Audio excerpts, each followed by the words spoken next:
Hello and Namaskar, this is Disha Hatwar and you're watching Weekend Insight.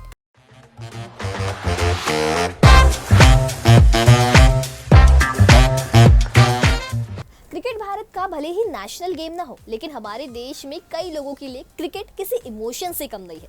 Cricket हर भारतीय के लिए बेहद ही अहम है और उससे जुड़ी खबरें भी हर किसी के लिए उतनी ही मायने रखती है। अब क्रिकेट वर्ल्ड में जय शाह के आईसीसी चेयरमैन बनने की अटकलें काफ़ी ज़्यादा तेज़ हो गई है। कहा जा रहा है कि आईसीसी के वर्तमान अध्यक्ष ग्रेग बार्कले के रिटायरमेंट के बाद जय शाह की आईसीसी चेयरमैन के पद पर ताजपोशी हो सकती है। लेकिन क्या आपको पता है कि आईसीसी के चेयरमैन पद का चुनाव कैसे होता है? और अगर जय शाह आईसीसी चेयरमैन बनते हैं तो उनकी जगह बीसीसीआई के सचिव की जिम्मेदारी कौन संभालेगा? आइए इसी बारे में विस्तार से जानते हैं वीकेंड इनसाइट्स में। आइए सबसे पहले जानते हैं आईसीसी के इतिहास के बारे में।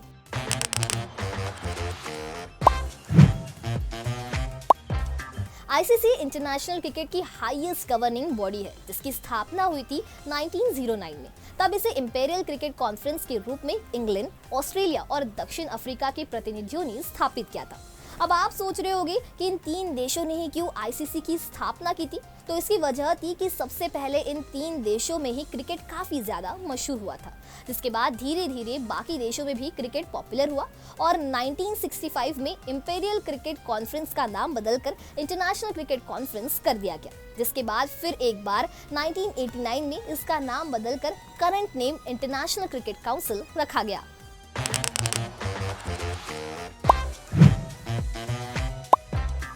आईसीसी क्रिकेट के प्रमुख अंतर्राष्ट्रीय टूर्नामेंटों, जिनमें खास तौर पर क्रिकेट वर्ल्ड कप के आयोजनों के लिए जिम्मेदार है। आईसीसी सभी अंपायरों और रेफरियों को अपॉइंट करता है, जो कि सभी टेस्ट मैच, एक दिवसीय अंतर्राष्ट्रीय और T20 इंटरनेशनल टूर्नामेंटों के सफल आयोजनों के लिए जिम्मेदार होते हैं। आईसीसी क्रिकेट के लिए आचार संहिता मतलब कोड ऑफ कंडक्ट के साथ साथ अनुशासन के पेशेवर मानकों, भ्रष्टाचार और मैच फिक्सिंग के खिलाफ कार्रवाई करता है।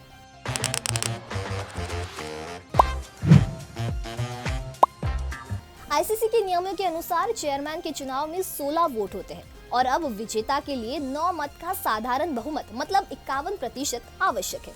इससे पहले चेयरमैन बनने के लिए निवर्तमान के पास 2/3 बहुमत होना आवश्यक था। अब बात करें जय शाह की, तो शाह को इंग्लैंड और ऑस्ट्रेलिया के क्रिकेट बोर्ड का समर्थन प्राप्त है। आईसीसी के प्रमुख के रूप में ताज पहनाए जाने के लिए उनके पास पर्याप्त संख्या है। रिपोर्ट्स की माने तो जय शाह ने पूरी तैयारी भी कर ली है। आईसीसी के प्रवक्ता ने बताया कि आईसीसी के अध्यक्ष ग्रेग बार्कले ने बोर्ड को पुष्टि की है कि वह तीसरे कार्यकाल के लिए दावेदारी पेश नहीं करेंगे। नवंबर के अंत में अपना वर्तमान कार्यकाल समाप्त होने पर पद से हट जाएंगे। बार्कले को नवंबर 2020 में स्वतंत्र आईसीसी अध्यक्ष के रूप में नियुक्त किया गया था, जिसके बाद उन्हें 2022 में फिर से चुना गया। उन्होंने कहा, वर्तमान डायरेक्टर्स को अब 27 अगस्त 2024 तक अगले अध्यक्ष के लिए नामांकन प्रस्तुत करना होगा और यदि एक से अधिक उम्मीदवार है तो चुनाव होगा और नए अध्यक्ष का कार्यकाल 1 दिसंबर 2024 से शुरू होगा।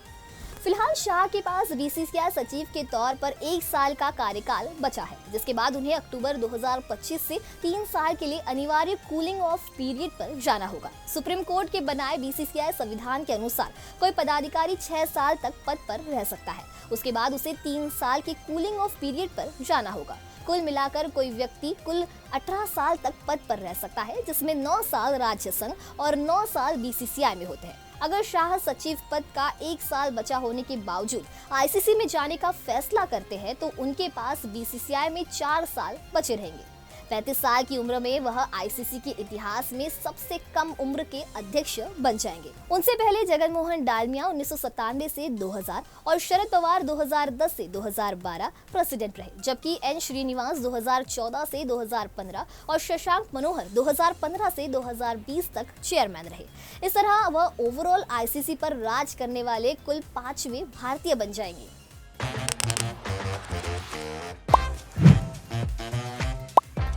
अब सवाल ये खड़ा होता है कि अगर जय शाह आईसीसी के नए चेयरमैन बने तो कौन उनकी जगह बीसीसीआई के सचिव की जिम्मेदारी संभाल सकता है? तो इसके लिए भी 3 उम्मीदवारों के नाम पर बीसीसीआई विचार कर सकती है। इनमें भाजपा सांसद अनुराग ठाकुर का नाम शामिल है। भाजपा सांसद अनुराग ठाकुर के पास क्रिकेट प्रशासन का अच्छा खासा अनुभव है। वह पहले खेल मंत्री रह चुके हैं। इसके अलावा वह बीसीसीआई के अध्यक्ष भी रह चुके हैं। ठाकुर के बोर्ड में अनुभव को देखते हुए उन्हें सचिव पद की जिम्मेदारी दी जा सकती है। नवंबर में जय शाह के रिप्लेसमेंट के रूप में अनुराग ठाकुर सबसे आगे हो सकते हैं। वहीं केरल क्रिकेट एसोसिएशन के पदाधिकारी जयेश जॉर्ज का नाम भी बीसीसीआई सचिव के दावेदारों में शामिल है। जयेश बीसीसीआई में संयुक्त सचिव की भूमिका निभा चुके हैं। इसी के साथ बीसीसीआई के संयुक्त सचिव देवाजीत साइकिया का नाम भी इन दावेदारों की लिस्ट में शामिल है। साइकिया मौजूदा कार्यप्रणाली से अच्छी तरह अवगत है और सचिव बनने पर बेहतर ढंग से जिम्मेदारियों को संभाल सकते हैं। अब जय शाह आईसीसी चेयरमैन बनते हैं या नहीं, ये तो वक्त ही बताएगा। पर फिलहाल वीकेंड इनसाइड में आज के लिए इतना ही। ऐसी ही तमाम अपडेट से जुड़े रहने के लिए बने रहे यूसीएन के साथ।